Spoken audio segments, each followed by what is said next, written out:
Hello' বন্ধুসকল, আজি আকৌ আপোনালোকৰ মাজলৈ আহিছোঁ তামিল টু অসমীয়া ভাষাৰ টেৰিটৰিয়েলৈ।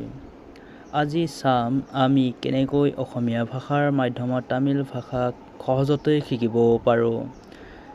আমি কেনেকৈ জানিম তামিল ভাষা শিকাৰ সহজ উপায়, সহজ টেকনিক এই ভিডিঅ'টোৰ মাধ্যমত জানিব পাৰিম। আপোনালোকে যদি তামিল ভাষা শিকিব বিচাৰে তেনেহ'লে প্ৰথমৰ পৰা শেষলৈ ভিডিঅ'টো চাব। এই ভিডিঅ'টোত ধুনীয়াকৈ অসমীয়া শব্দৰ মাধ্যমত বুজোৱা হৈছে। আহক আৰম্ভ কৰোঁ আজিৰ জানিবলগীয়া মূল বিষয়টো। ভিডিঅ'টো যদি ভাল লাগে তেনেহ'লে লাইক কমেণ্ট কৰিব। যদি শব্দ অৰ্থ কিছু ভুল ত্ৰুটি থাকে কমেণ্ট কৰি জনাব। আৰু যদি মোৰ চেনেলটোত নতুনকৈ আহিছে তেনেহ'লে চেনেলটো ছাবস্ক্ৰাইব কৰিব। বাহিৰত ভেলিলে, ভেলিলেৰ অৰ্থ হ'ল বাহিৰত। ভিতৰত উল্লে, উল্লেৰ অৰ্থ হ'ল ভিতৰত। বন্ধ মুদামম, মুদামমৰ অৰ্থ হ'ল বন্ধ। দূৰত পেলোৱা, টুকি পুদুঙ্গা, টুকি পুদুঙ্গাৰ অৰ্থ হ'ল দূৰত পেলোৱা। বল যাও, পোলাম, পোলাম মানে বল যাও। আকৌ লগ হ'ব, আপাৰামা পাকালাম, আপাৰামা পাকালামৰ অৰ্থ হ'ল আকৌ লগ হ'ব। চিধা যোৱা, নিৰাপুঙ্গা, নিৰাপুঙ্গাৰ অৰ্থ হ'ল চিধা যোৱা। এইটো মোৰ ঘৰ, ইডু এন ভিদু, ইডু এন ভিদুৰ অৰ্থ হ'ল এইটো মোৰ ঘৰ। বল ঘৰত যাওঁ, ভি টুকু পোলাম, ভি টুকু পোলামৰ অৰ্থ হ'ল বল ঘৰত যাওঁ।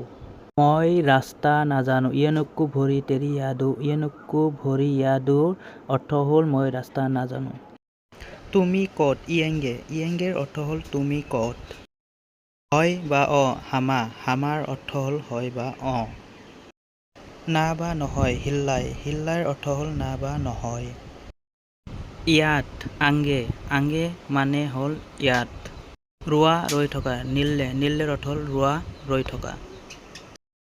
বহা, উকাৰে, উকাৰেৰ অৰ্থ হ'ল বহা। বহক, উকাৰিংগে, উকাৰিংগেৰ অৰ্থ হ'ল বহক। খোৱা, পাৰটিংগে, পাৰটিংগেৰ অৰ্থ হ'ল খোৱা। চোৱা, পাৰে, পাৰেৰ অৰ্থ হ'ল চোৱা। খোলা, তৰা নদে, তৰা নদীৰ অৰ্থ হ'ল খোলা। মই যাম, নানপনো, নানপনুৰ অৰ্থ হ'ল মই যাম। মই ঘৰত যাম, নান উৰ পুনু, নান উৰ পুনু অৰ্থ হ'ল মই ঘৰত যাম।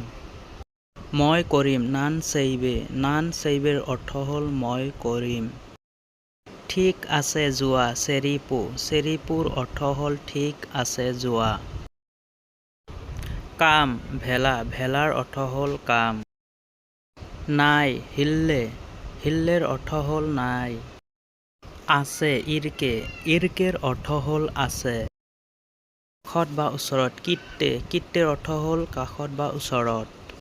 প্ৰয়োজন, তে এৰা অৰ্থ হ'ল প্ৰয়োজন। এইটোৱেই আছিল আজিৰ জানিবলগীয়া বিষয়। মোৰ ভিডিঅ'ৰ পৰা যদি উপকৃত হৈছে তেনেহ'লে লাইক কমেণ্ট শ্বেয়াৰ কৰিব আৰু মোৰ চেনেলটোত যদি নতুনকৈ আহিছে তেনেহ'লে ছাবস্ক্ৰাইব কৰিবলৈ নাপাহৰিব। ধন্যবাদ।